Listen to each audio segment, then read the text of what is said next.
Asterisk, what you call you might be nothing more than a shadow of who you truly are.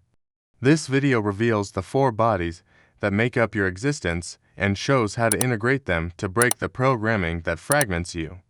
Stay until the end to discover the most hidden and most powerful body. So far, you've only walked on the surface of who you are. You are taught to define yourself as a body, a mind, a story repeated 1,000 times. You are pushed to inhabit a fragmented, functional, productive self, but no one ever told you that what you call me is only a layer, just a fraction of something far greater that has remained dormant deep within your consciousness. Your existence is not limited to what you see in the mirror. There is an inner architecture sustaining your life, a hidden structure composed of 4 bodies that do not operate separately. Each one influences, distorts, or amplifies the others. When they are misaligned, you become a broken mechanism repeating routines, reacting, surviving. But when you manage to integrate them, you awaken. Not in an esoteric way or through empty promises of enlightenment, but truly, for the first time, you feel what it means to be alive. The physical body is not just a vehicle, it is the territory where all imbalances manifest. When you don't listen to what you feel, the body screams. When you ignore what you think, the body collapses. Pain is not accidental. Chronic fatigue, constant tension, insatiable hunger, none of it is random. These are symptoms of a deeper disconnection. The physical is living matter reacting to the emotional, the mental, the spiritual. That's why a sick body, it always healed with pills. Often, what it needs is a more honest life. You breathe automatically, eat without awareness, sleep without rest, not out of ignorance, but conditioning. Because the system shaped you to produce, not to inhabit yourself, to respond, not to feel. Reclaiming the body, the first act of disobedience, not to make it perfect, but to make it yours. Behind the physical body lies a more invisible field, the emotional body, the one that holds everything you never said, the one that stores what you silenced out of fear of rejection. Emotions are not nervous system errors. They are living memories, stagnant energy dragged around for years. If you don't release them, you rot from the inside. That's why some people always seem on the edge of collapse even when their life looks fine. They carry years of accumulated sadness, unexpressed rage, unseen wounds. Until that load is released, no spiritual technique will work. You cannot awaken with a blocked soul. This is not about controlling what you feel or hiding it behind learned smiles. It's about recognizing that every mismanaged emotion builds a prison. No one can move forward while anchored to emotional residue of the past. And it's not about forgiving to look good, it's about cutting ties with what drags you down. The emotional body doesn't heal with pretty words. It heals with truth, with the courage to look inward, even when it hurts. With the honesty to stop justifying yourself and start transforming. That emotional chaos, if not faced, contaminates everything else, even your mind. Because the next body, the mental one, is even more deceptive. No one warned you that your greatest enemy might be your own head. That the thoughts you repeat every day aren't always yours. Many of your ideas were installed at birth, culture, family, school, trauma, marketing.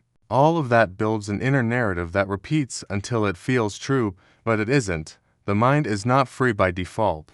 It must be freed. A mind without awareness is just a shiny cage full of data, logic, knowledge, but hollow of meaning. You can read 1,000 books and remain empty if you don't change the internal content playing on loop. Because what you believe, you create. That's not mysticism, that's biology. Sustained thoughts build neural pathways that become your reality. That's how the mind programs your day, your body, your destiny. Anxiety doesn't appear on its own, it's constructed. Just like guilt, fear, catastrophic thinking. Mastering the mind doesn't mean thinking more, it means thinking better, observing thoughts without being dragged by them. Detecting when you're repeating what you were taught instead of what you truly believe. Clearing emotional junk and reprogramming the mind with focus, intention, presence. This isn't about being positive, it's about being lucid, and lucidity hurts, because it forces you to accept that many of your choices were reactions, that many of your goals were never yours, that your ego has been driving your life without asking permission. And yet, beneath all that noise, something deeper exists, a level few reach because it requires total silence. This is the spiritual body, the only one that cannot be forced or faked. It only appears once everything else has been crossed. When there are no more masks to hold up, the spiritual body doesn't speak logic. It doesn't reason, evaluate, or negotiate. It emerges only when the noise stops. And that's the hardest thing in a world that demands constant busyness. The spiritual body cannot bloom amid endless distraction, nor in an environment where everything is measured, calculated, monetized. It cannot awaken in someone living through comparison, judgment, or self-pressure. Its language is silence. Its presence is certainty without argument. This level has no form. It cannot be explained or locked into a method, but when it arrives, because fear disappears, anxiety fades, suddenly, what once felt urgent loses weight. There's no need to fit in, accumulate, or prove anything. Only presence remains, a pure connection to what is real, who you are beyond every construction. But living from here doesn't mean rejecting the body, emotions, or mind. It's not escape, it's integration. True spirituality, in avoidance, its embodiment. Being in the world without letting the world swallow you. Being in matter without becoming its slave. Having thoughts without being ruled by them. Feeling emotions without being carried away by their waves. Walking life with all four bodies aligned is walking with power, with awareness, with freedom. This balance isn't achieved through formulas or dogmas. It's cultivated through daily practice, through habits that reaffirm presence, through discipline born not of punishment, but of respect for who you are. Eating clean, in just physical health, it's respect for the temple you inhabit. Deep breathing, in only relaxation, it's returning to now. Sleeping well, in a luxury, it's essential regeneration for mental clarity. Meditating, in a performance, it's the only way to silence the noise and hear what truly matters. Modern life pushes you the opposite way. Noise, speed, multitasking, consumption, addiction. Each of these erodes one of your bodies, and when one breaks, it drags the others down.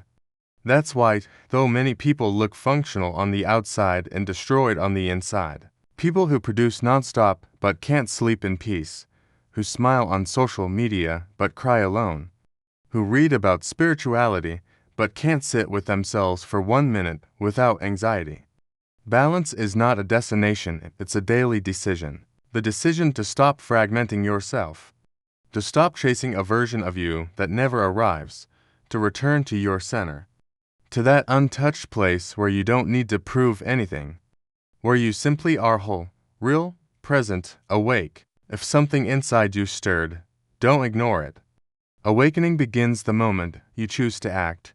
Subscribe, leave a comment, turn on the notifications, and explore more content on the channel. The next video might be exactly what your soul needs. ChatGPT puede cometer errors. Considera verificar la información importante. Ver preferencias de cookies.